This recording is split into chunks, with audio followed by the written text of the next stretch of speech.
essa apresentação foi feita por mim e pelo Wagner. Ela tem um intuito básico de explicar como foi a nossa experiência com a CPTIX.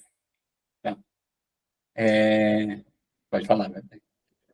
Então, a CPTICS é a Certificação Profissional de Tecnologia da Informação e Comunicação em Saúde, e a gente vai daí trazer um pouquinho para vocês de como é que foi essa nossa experiência aí, dentro de duas áreas completamente diferentes, né? Porque a gente tem formações diferentes, então acho que vai dar para contemplar pelo menos a maioria das pessoas, né, referente a essa experiência.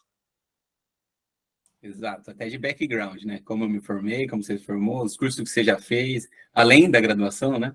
Como isso influenciou na prova. Sim. Vamos lá. Daí, estamos aqui, nós dois. Coloquei que eu só sou PO da RNG porque agora eu só estou mentorando do Del, tá? Então, estou deixando ele com esse cargo, tá? Mas ainda estou no coração.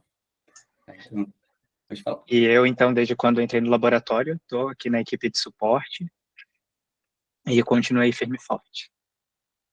Isso aí.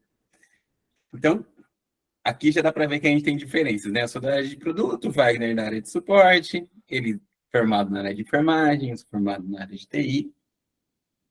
E a partir dessas, previamente, esse foi o nosso início de preparação para a prova, né? Para deixar mais claro para vocês, a gente elencou 7 tópicos. Uma breve explicação sobre SBIS e CPTICS. Já vamos deixar claro o que é cada um. Primeiras impressões, analisando o edital, como estudamos, assuntos que caíram e o que aprendemos com o conteúdo do CPTICS. Ok? Vamos lá. Primeiro, sobre SBIS. Eu já deixei até o site deles aberto, mas, assim, Sociedade Brasileira de Informática em Saúde. Para quem é do PEC, eu acho que a gente já tem uma certa familiaridade com SBIS, porque muitos dos nossos projetos, primeiramente, a primeira coisa que a gente olha é para os requisitos da SBIS para tal aspecto do sistema, né? Por exemplo, a impressão, auditoria, lista de problemas ou condições, todos esses requisitos estão pautados ali na SBIS. Ou seja, um dos primeiros aspectos da Sociedade Brasileira de Informática e Saúde é conseguir certificar os sistemas. Não é isso que a gente vai falar, mas se vocês entrarem aqui no site deles, vocês vão ver que eles têm uma parte para certificação de software. Okay? Eles atuam em diversas outras áreas, como treinamentos, eventos nacionais, internacionais, congressos, simpósios, seminários, workshops. Então, é uma vasta gama de coisas que eles fazem. Vou falar? Não? Foi? Não, então, justamente para contribuir aí para melhorar e transformar aí a saúde, né, principalmente na área de tecnologia da informação e comunicação, né? Então, é isso que é a missão deles. E daí, né, eles oferecem tudo aquilo que o Nord comentou justamente para conseguir fomentar essa área. E uma das coisas que eles fazem, então, é a emissão dos certificados, né, para os profissionais que são qualificados através da prova, que é o que a gente vai falar daqui a pouquinho, de como é que foi. Então, a certificação profissional de tecnologia da informação e comunicação em saúde, que para abreviar a gente chama de CPTICS, ela tem ali alguns requisitos, né? Um deles é estar trabalhando na área da saúde por pelo menos 3 anos, ter uma graduação completa certificada pelo MEC e ser membro ativo também da SBIS, né? Para ser membro ativo da SBIS, tendo todo um processo de credenciamento, pagamento de anuidade.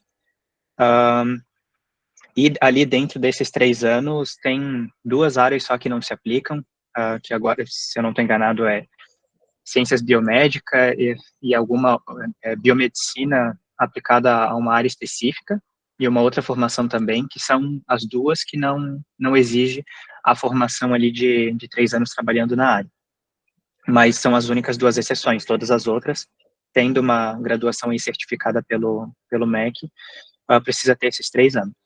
E daí as principais razões ali para poder fazer a certificação é justamente o crescimento pessoal ali nos temas relacionados à informática em saúde, o reconhecimento, né, de que a pessoa tem os domínios relacionados a esse assunto, né, linkando a tecnologia e a saúde. E aqui para o laboratório, principalmente, é ter as pessoas com essa certificação que pode auxiliar ali no momento de discutir novos projetos, né? Acho que até mesmo conseguir demonstrar o quão capacitados são os profissionais para que a gente esteja assumindo, né, ou sendo contemplado em novas oportunidades. Uhum. Em resumo, todo mundo do laboratório, desde que tenha a graduação e a experiência, consegue fazer essa prova, né? Sim. E não tem muitas restrições. Tá, agora eu vou falar uma reação minha, tá? Hoje a gente tá no dia 22, né? A gente fez a prova, de fato, no dia 24 de fevereiro. E eu me inscrevi para fazer a certificação ali pro dia 29 de janeiro. A primeira vez que eu vi o edital, eu falei, menina do céu, eu não vou conseguir fazer isso, não. Não vai dar. É muita coisa. Eu já está louco achando que a gente vai conseguir passar essa prova. Como assim? Porque realmente é muita coisa. A gente já vai abordar, mostrar todos os temas mesmo. Mas é um susto, tá? Então, aconteceu comigo, eu acho que pode acontecer com todo mundo, né? Não sei se o Wagner quer complementar. A gente até no começo não conversou muito sobre como é que foi essa primeira reação ali, depois é que a gente veio conversar um pouco mais, quando já estava mais perto da prova, mas eu, assim, já não fiquei tão surpreso, né? Imaginava que o negócio ia ser meio complicado e que ia ter bastante conteúdo, porque eu já tinha ouvido falar que não era muita gente que passava. Eu disse, bom, se não é muita gente que passa é porque o negócio é difícil, vai ter bastante coisa. Mas é claro que depois, quando a gente realmente vê o tanto de conteúdo que tem, a gente fica um pouquinho ansioso, sim. Uhum. E assim, logo em seguida eu vi a data da prova. Mas assim, de novo, é aqui que começa a divergir a minha preparação da prova para a preparação do Wagner. Eu nunca tinha me preparado, de fato, feito algum curso, alguma graduação em saúde digital. Em MBA, pós-graduação, nada. Tá?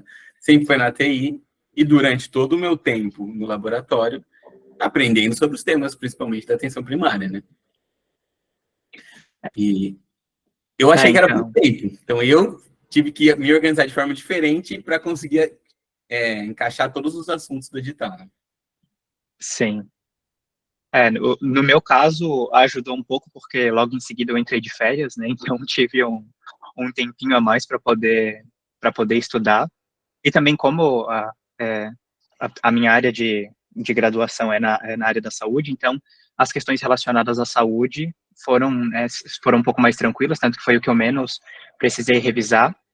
E eu recém tinha passado por uma pós-graduação, né? Então eu fiz uma pós-graduação em saúde digital pela Universidade Federal de Goiás. Então, praticamente tudo que foi abordado dentro da prova era aquilo que eu tive ali dentro da pós-graduação.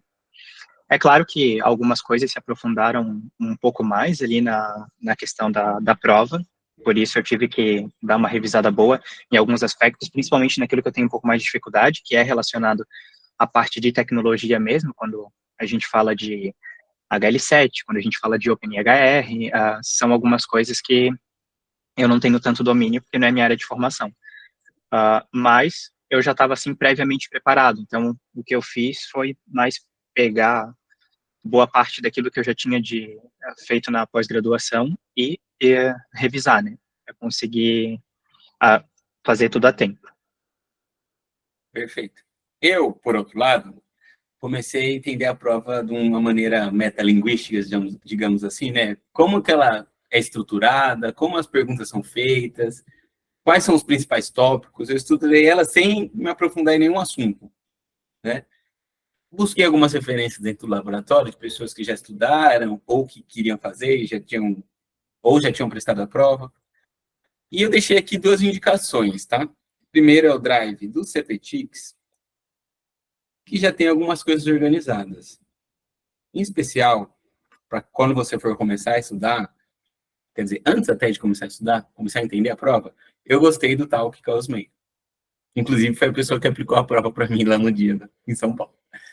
porque ela fala sobre a prova, ela não fala do conteúdo em si da prova, ela fala um pouquinho sobre como eles planejam fazer as questões, como as questões são feitas, que eles esperam que alguém que tem os CPTICs saiba, né?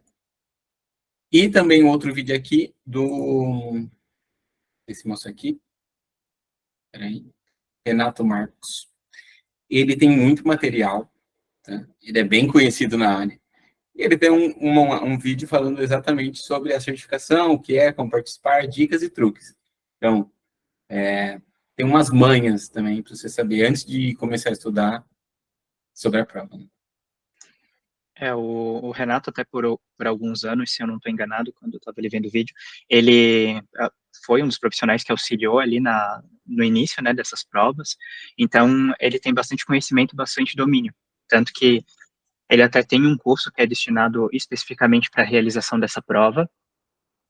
Só que, assim, né, é um curso extenso, até porque o conteúdo da prova é extenso, cai bastante coisa. Então, ele, se eu não estou enganado, é um curso de uns 6 meses. Mas ele tem um domínio assim muito grande, sabe muito bem sobre o assunto e consegue dar um panorama muito legal de como funciona a prova, sabe? Além da conversa ali com a Osmeire também, que é muito boa. E agora eu já vou para a análise do edital. Então, vamos falar do que caiu. E eu organizei o edital da forma que eu entendi que deveriam ser feitos os agrupamentos. Primeira parte para mim, e foi pela que eu comecei a estudar, foi legislação, regulação e estratégias.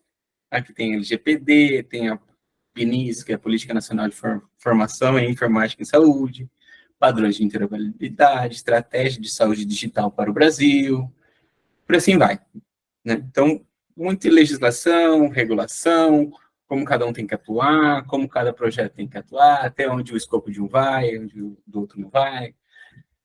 Segundo grupo, padrões de informação em saúde. Interoperabilidade podia estar aqui também, mas eu decidi deixar lá para ser uma coisa um pouco mais genérica e aqui um pouco mais específica. Tá? Então, temos o ISO 13606, OpenEHR, HL7, FHIR, né? SNOMED, CID, NANDA. Provavelmente muita gente aqui não sabe o que eu estou falando, eu já vou retomar para explicar por cima o que seria cada um.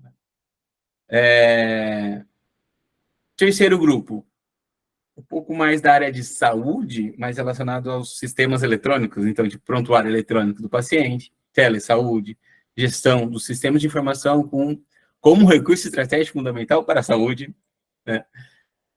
E, por último, TI. Daí eu já vou dar minha opinião aqui. TI foi o que eu não olhei, porque eu já sabia, né? E eu vou perguntar para o Wagner. Wagner, é o mesmo para você ou você ignorou outra parte? Para mim já foi o contrário, né? Eu comecei mais do final, então comecei ali mais na parte de TI, alguns conceitos chaves, algumas coisas que eu não tinha conhecimento. Depois, daí sim, entrei mais nessa questão de padrão mesmo. Algumas coisas eu já tinha conhecimento, mas outras não, principalmente sobre o HL7, o FHIR e o OpenEHR, e um pouco da ISO também, mas agora a questão do NANDA, da CID, SNOMED, que são partes referentes à terminologia, é algo que, dentro da minha área de formação, pelo menos faz bastante sentido, então foi algo que eu só dei uma revisada rápida, mas as questões relacionadas à tecnologia mesmo, eu tive que dar uma acelerada ali para conseguir me sentir mais preparado para a prova. E em questão da parte de legislação, aí eu sou uma pessoa que gosta de pegar ali mesmo a legislação, abrir ela inteira e analisando, e dentre os principais pontos eu geralmente vou anotando aquilo que eu acho mais relevante. Então, no próprio edital, eles já até colocam o link para acesso a algumas dessas, enfim, portarias, regulamentações e normas. Então, eu já abria e ia revisando ali aquilo que eu tinha um pouco mais de dúvida, fazia um detalhamento um pouco maior, aquilo que era mais tranquilo, só deixava os pontos principais mesmo anotados. E daí, falando das diferenças novamente, para mim, eu falei, não tenho tempo, é muito assunto, como eu vou estudar para isso? Se você pegar um livro sobre qualquer um desses pontos aqui, ou sobre sei lá, os padrões de interoperabilidade, tem mais de 1000 páginas, ou são muito grandes. Falei, eu vou estudar por vídeo. Eu vou procurar um material um pouco mais mastigado, porque eu não vou ter tempo de eu mesmo ler um livro, fazer um resumo e aí chegar às minhas próprias conclusões em tempo hábil para fazer a prova.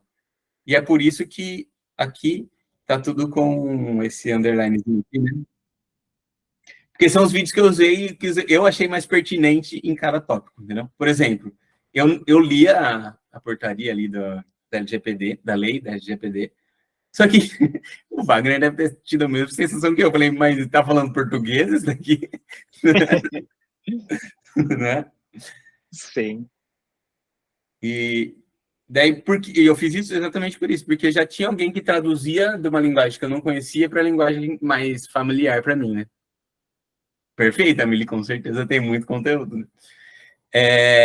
E por assim vai, Política Nacional de Informática e Saúde tem aqui um vídeo bom, padrões de interoperabilidade, eu linkei aqui um vídeo do próprio Gaete, que daí ele fez um treinamento para a gente, eu achei muito bom, eu gostei bastante, então eu já linkei aqui. E tudo que eu estudei está aqui. Então vocês vão falar, Norte, mas digitalização de documentos clínicos não tá, não tem link. Não deu tempo de eu estudar. Minha visão era, eu quero conhecer, meu primeiro passo é conhecer um pouquinho de tudo, para saber, no básico, tudo que vai cair na prova. Depois, evoluir em alguns assuntos que eu achei mais difíceis, tá? E assim foi. Um dos grandes pontos aqui que eu me debrucei, é verdade, eu me debrucei bastante, foi esses padrões de interoperabilidade. Para mim, eu também não tinha tanto contato, mas é que eu conseguia mais relacionar com os projetos que a gente está fazendo no PEC atualmente. Né? O PHR é um padrão para construir o prontuário em si, né? O HL7 Fire é um padrão de interoperabilidade para 2 sistemas, principalmente, se comunicarem, né? Então, um é para construir um prontuário, o outro é para 2 sistemas se comunicarem. Snowbat CT, ele vai... Tem certas semelhanças, para mim, né? Tem certas semelhanças com o CID, que é uma classificação internacional de doenças, só que ele vai além, porque ele engloba achados. Então, tipo, o que significa que alguém está com dengue sem simplesmente colocar um CID, né? Quais são todos os aspectos do prontuário que, a partir do preenchimento deles, eu consigo inferir alguma coisa. Né? E Nanda, que é muito mais voltado para a enfermagem, Nanda Nick Knock, né? Eu dei uma olhadinha, dei uma entendida ali. Aprendeu. Viu? E foi assim, vocês vão percebendo que eu sei, eu realmente aprendi. Apesar do curto tempo, me dedicar à prova me garantiu que eu tivesse acesso a conhecimentos que eu não teria tempo no dia a dia. Daí aqui tem outros aspectos que são mais comuns, corriqueiros, de prontuário eletrônico, telesaúde, até que a gente está mais acostumado. E daí da TI, eu simplesmente falei, beleza, eu sei, vou confiar no conhecimento que eu tenho. E deu certo. Né? Quer falar mais alguma coisa, Wagner? Não, tranquilo, pode seguir. Aí eu já falei um pouco de como estudamos.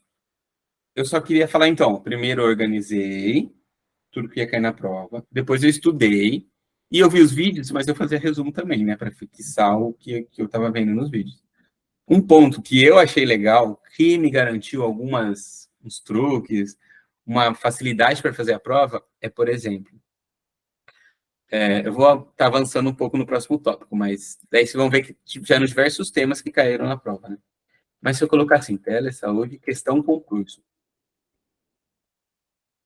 Muitos dos temas eu vinha assim, buscava tema mais questão concurso, para eu, de fato, ter um lugar para validar se eu entendi ou não o que eu tinha escrito, né? Porque as questões do CPTICs, até onde eu pesquisei, não tem nada liberado, um banco de dados para você ficar treinando, né? Então, o lugar que eu achei de questões para treinar foi nessa parte de concurso. Nem todas se assemelham, porque uma grande parte da prova não é cobrar decoreba. Ah, que ano tal foi lançado tal coisa? Qual artigo da lei que fala de dado sensível, né, GPD? Não, eles pegam um tema, eles querem que você entenda globalmente aquele tema, né? Então, entenda um pouco, então, da telesaúde da atenção primária. Né? Ele não quer saber qual foi a legislação, que ano, as reviravoltas que tiveram, não é nada nesse sentido, né? Que isso até foi um aspecto bem interessante da prova quando a gente foi fazer. Eu, assim, eu tenho mais o hábito de fazer aquele tipo de estudo mais direcionado para concurso, né? Então, em concurso é muita pegadinha e muita lei, muita data, número de portaria. Geralmente cai muito dessas coisas justamente para pegar a pessoa que é mais uma decoreba e não necessariamente tá conhecendo sobre aquele assunto. E o que eu gostei da prova foi justamente isso. Eles traziam muito voltado para uma visualização prática assim da coisa, né? Não era tanto abordando a legislação em específico, mas é claro que aquilo que está dentro da legislação reflete dentro da minha atuação. Mas o que eles queriam saber era se não era se a data estava certa, se o número da portaria era tal, mas sim como é que eu aplicava determinada coisa dentro de um determinado cenário. Então isso foi bem legal. Perfeito. Eu concordo 100% com a sua fala. Por isso, a gente também anotou os assuntos que caíram. Tem muita coisa, mas esse foi um processo de jogar no chat tudo que a gente lembrava que caiu, para anotar para a próxima pessoa que for fazer, próximas pessoas que forem fazer, tem pelo menos uma noção de tudo aquele edital, sendo um pouco mais específico que caiu, né? Assinatura digital, questões legais de telesaúde, LGPD, LOINC, CIP, CID, CIAP, que são nomenclaturas, né? Então tem a ver com interoperabilidade também. Gestão hospitalar, gestão de medicamentos, estatística, caiu Docker, caiu algoritmos específicos, caiu uma questão sobre C-Level, política da atenção primária, questões de regulatórias de segurança. Eu gostaria só de dar um exemplo, por exemplo, a assinatura digital. Assim, quando você vai assinar uma prescrição de medicamentos digitalmente, em quais casos é possível assinar essa prescrição? Daí tinha alguns casos lá e você tinha que escolher o caso, na verdade era qual caso não é possível assinar digitalmente. Daí tinha várias opções de casos, aí você falava, nesse não é possível utilizar a assinatura digital. Questões legais de telesaúde de LGPD. Aí eu admito que para mim foi um pouco mais decoreba, porque são questões legais, né? Mas está falando em situações, em quais situações era possível aplicar LGPD, ou o que fazer em tal situação quando tinha um dado sensível, ou uma anonimização de dados, entendeu? LOINC, CIP, CID, CIAP, não perguntavam do conteúdo deles, mas, tipo, da origem, né? Tipo, o CID serve para quê? CIAP serve para quê? LOINC serve para quê? Entendeu? Gestão hospitalar, gestão de medicamento. Eram questões, para mim, foram bem ok, porque são bem lógicas, no sentido de ocorreu tal situação no hospital, de leitos, o que o gestor hospitalar vai ter que fazer. Daí, tipo, dentre todas as opções, usando o bom senso, dá para você ter um bom caminho de qual que é a resposta certa. Agora, indo para a parte de tecnologia, né? Caiu algumas questões específicas, eu não sei se o Wagner lembra, se ele teve dificuldade, que daí realmente envolveu, para mim, Docker, por exemplo, motivações do Docker, o que é o Docker, envolvia já um conhecimento prévio, então talvez um pouco mais difíceis, né? A gente não tem um retorno, né, de como é que foi a nota, enfim, né, quais questões a gente acertou, quais errou, mas eu tenho certeza que o que eu mais penei foram as questões relacionadas à tecnologia mesmo, assim, até essa última frase aí foi do que eu coloquei lá na nossa conversa, quando a gente conversou ali no Slack sobre o que a gente tinha achado, e para mim, teve muita questão sobre padrão de interoperabilidade que me pegou, sim, justamente por não ter tanto esse domínio. Eu acho que até o Yuri comentou ali que o pessoal da equipe dele conhece, então se for fazer a prova, pelo menos essas vão tirar de letra, porque esses assuntos para mim foi um pouco mais complexo, mais difícil. Claro, dava para assimilar as informações que estavam ali, mas agora se realmente aquilo estava certo ou não estava, aí eu não sei porque a gente não tem o feedback das questões que a gente acertou, que a gente errou na prova, né? Mas sobre telesaúde também teve bastante coisa, né? Eu acho que até a tecnologia como um todo está se voltando bastante essa questão, né? Desde que a gente vivenciou a pandemia e tudo mais, então teve bastante questão sobre isso, tanto aspectos legais envolvendo a telesaúde, quanto a questão de infraestrutura mesmo, né? De como funciona, quais são os requisitos básicos, enfim, teve bastante coisa sobre telesaúde. E, assim, uma coisa ou outra sobre relacionado à questão de legislação específica do Conselho Federal de Medicina e do Conselho Federal de Enfermagem, então do CFM e do COFEN. Do de enfermagem, claro, é a minha formação, porque eu sou enfermeiro, então foi mais tranquilo. A do CFM, como eu tinha dado uma estudada, também foi tranquilo para responder. Até caiu questão sobre procedimento privativo do enfermeiro também, que não era uma coisa que eu imaginava que fosse cair, porque é uma questão bem assistencial mesmo, mas caiu, questionando sobre quais eram ele dava algumas opções de procedimentos privativos do enfermeiro, algumas questões relacionadas à sistematização da assistência de enfermagem também, que é algo que quem é da área da saúde tem um pouco mais de ciência sobre, quem não é, talvez não tenha muito conhecimento. Então, essas questões também tiveram, até fiquei bem surpreso de ter sido, porque foi bem isso, Ianca, foi algo bem específico mesmo. Eu também não estava esperando. Quando eu li, eu disse, nossa, tem essa questão aqui, se eu não estou enganado, até sobre teve uma questionando sobre a questão da anamnese, né? O que a anamnese dentro do processo de enfermagem significava. Então, daí ali trazia algumas opções, né? E quem é de fora, né, não tem esse conhecimento, realmente não vai saber, porque é bem voltado para o pessoal de enfermagem. Mas, fora isso, foi bem questão voltada mais para o dia a dia mesmo, que engloba bem essa coisa de tecnologia e saúde, que não era tão específico relacionado à profissão. E assim, eu não sei se você teve a mesma sensação que eu, mas quando eu saí da prova, eu falei, fui bem. Fui bem.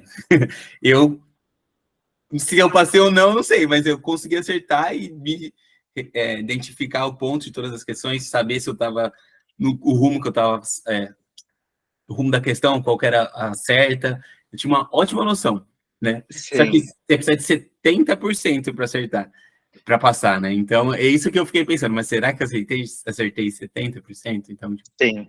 Eu também estava, tipo, confiante, assim, quando eu estava respondendo. Aí, depois que eu terminei, eu fiquei, tipo, meu, será que foi? Aí, quem estava aplicando a prova na minha sala era o Jades. Aí eu disse, meu, não posso mostrar que talvez eu não tenha passado. Eu vou dizer pro Jades, não, foi maravilhoso. Ele perguntou para mim, eu falei, não, nossa, foi ótimo. Tive um pouco de dificuldade ali em HL7, mas entreguei, passei nessa prova. Mas por dentro eu tava morrendo, porque eu achei que eu não tinha passado, não. Mas eu disse, tem que sustentar, né? Pô, é o Jades que tá aqui, então, perfeito. Daí, eu coloquei aqui, então, no final, você já sabe, né? Nós fomos aprovados, deu tudo certo. Eu queria falar um pouco, então, retomar aquele assunto lá no comecinho, que tem um crescimento profissional, um crescimento pessoal e um valor para o laboratório da gente fazer essas provas. Eu, sendo sincero novamente, eu senti que meu poder de discussão sobre os projetos, sobre os rumos do que a gente está implementando ficou muito maior. Consigo ter muito mais argumentos e me situar muito melhor nas decisões que o GT está tendo. Tá? Então, FIRE, padrões de projeto, já falaram de SNOMED, já falaram de OCL, falam de políticas, né, da estratégia política, o rumo que a gente quer tomar, levar o Brasil com o PEC, entendeu? É difícil explicar, mas depois que você faz a prova e tem tanto contato com tantos assuntos, abre a cabeça. É isso que é a conclusão. O certificado, bacana, ótimo, né? Queria, obviamente, mas o maior fruto disso, para mim, foi essa visão geral que eu consegui ter. Então, não só da TI, não só de projetos específicos do PEC, mas uma coisa muito maior, né? Saúde digital como um todo, como uma estratégia, como diversas partes, que precisam se comunicar, que precisam ter padrões, que é regulado, entendeu? Então, para mim, não tem tipo, valor, tipo, é muita coisa, tem muito valor, na verdade. Foi muito bom, muito bom. Mesmo eu tendo passado pela pós-graduação, assim, recente, porque a minha pós-graduação em saúde digital ali foi de 2022 a 2023, até o finalzinho ali de 2023, eu fiquei, a sensação que eu tive foi assim, meu, como a gente sabe pouco no final das contas, porque assim, é muita coisa mesmo. E daí, quando eu saí lá da prova, eu fiquei bem com essa sensação, assim, de que embora eu, né, tendo conhecimento prévio da graduação, que também, né, faz pouco tempo que eu me formei, tendo a pós-graduação ali, mas o quanto, né, tipo, de forma individual, assim, a gente precisa evoluir para conseguir contemplar tudo aquilo que envolve tecnologia e saúde. São dois campos que existe muita coisa, existem muitas variáveis, e conseguir trazer esses dois conteúdos e juntar tudo isso é um processo bem árduo, assim. Mesmo tendo vindo desses estudos prévios, pegando tudo e revisando, eu ainda senti que existe muito para evoluir, assim, da minha parte, assim, né? Do que eu preciso aprender em relação a isso. E com certeza, a mente vai, tipo, expande demais, assim, ter o conhecimento, domínio em algumas coisas, principalmente a parte de certificação digital, que é algo que aqui dentro da equipe de suporte a gente vê mais, desde que né, o certificado foi implementado ali no sistema, as dúvidas dos municípios e tudo mais, como é que funciona essa infraestrutura, ajudou demais, porque daí assim eu consigo até, muitas vezes, fornecer um melhor suporte justamente por ter um conhecimento mais amplo sobre como funciona isso. Mas, ainda assim, continuo me sentindo assim, tipo, um nada diante de tanto Uhum. conteúdo e Sim. diante de tanta coisa que englobam as duas áreas, assim. E assim, vamos caminhando, né? Porque eu percebi que tinha muita ponta solta. E eu continuei estudando. Apesar da prova já ter passado, eu continuo. Ontem o Jades mandou uma live do pessoal do HL7. Incrível, consegui relacionar diversos temas que eu já tinha aprendido e agregar mais coisas, entendeu? Recentemente eu fiz um curso de Fire, que é a Adriana lá do Ministério que mandou. Agregou mais ainda. Então, cada vez mais a gente vai compreendendo e conseguindo ligar os temas com mais propriedade, né? Então, se alguém te pergunta uma coisa, você responde sabendo o que você está falando, entendeu? Isso, tipo, é inestimável. É justamente isso. É quando o pessoal que é da área da saúde, eu acho que a Ianca vai conseguir até concordar comigo, é algo que vive em constante evolução. E assim como na saúde, a tecnologia também. Então não adianta, por mais que pareça ser uma coisa de quem gosta de estudar e que fale, mas não é. Se é de uma dessas áreas de formação, a pessoa tem que viver estudando, sempre se atualizando, porque tudo muda muito rápido e também as coisas para fazerem sentido precisam ser regularmente revisadas, assim.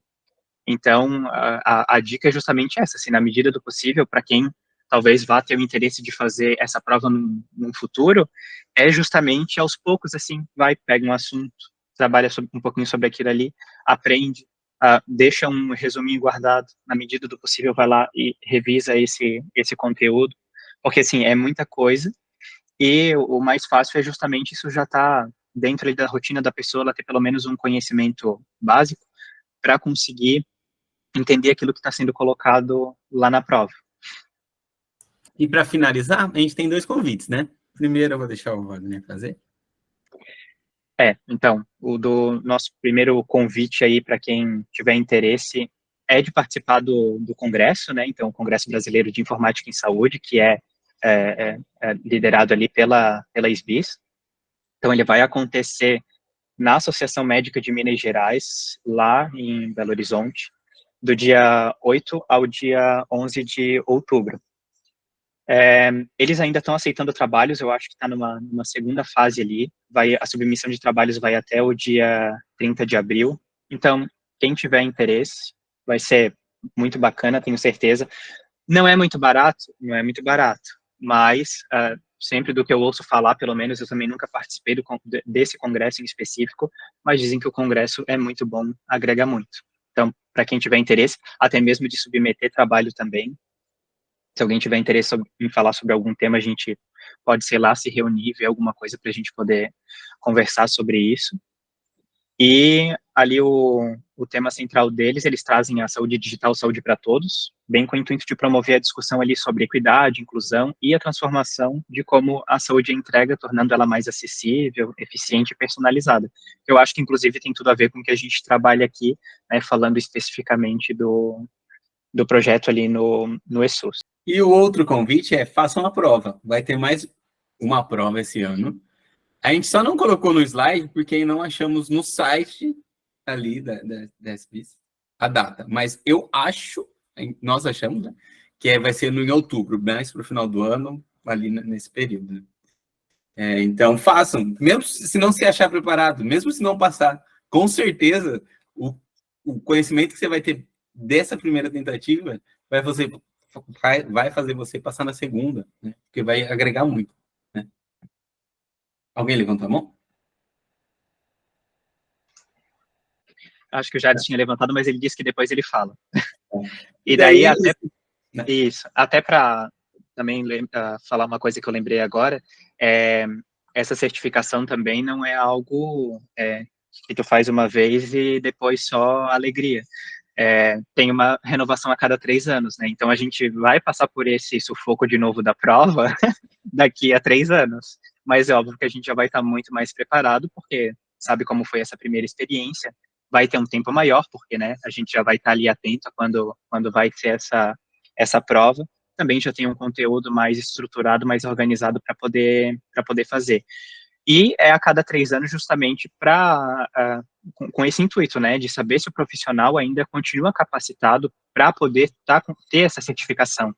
Porque não faz muito sentido eles certificarem o profissional, dizerem que o profissional está super capacitado para estar atuando em uma determinada frente, sendo que, por exemplo, essa certificação foi de 10 anos atrás, né? Muita coisa mudou nesse meio tempo. Né? Outras prioridades vieram à tona dentro da área da tecnologia e da saúde também. Então, por isso que é feito a cada 3 anos essa renovação.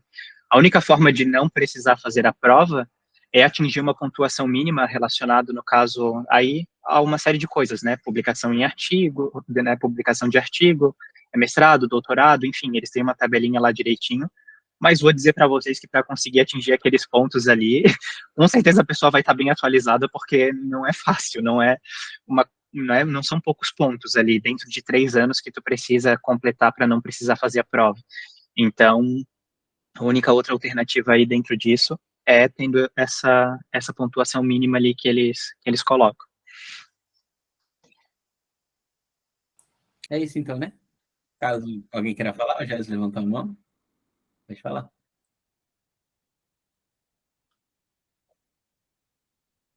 Pessoal, boa tarde. Primeiro, parabéns, Vaguinho, parabéns, Nord. Eu fiquei muito feliz quando eu vi o resultado que vocês tinham passado. E isso me deixou bem feliz, bastante motivado, assim, né? E eu espero que essa motivação de vocês motivem também outras pessoas a fazerem a prova.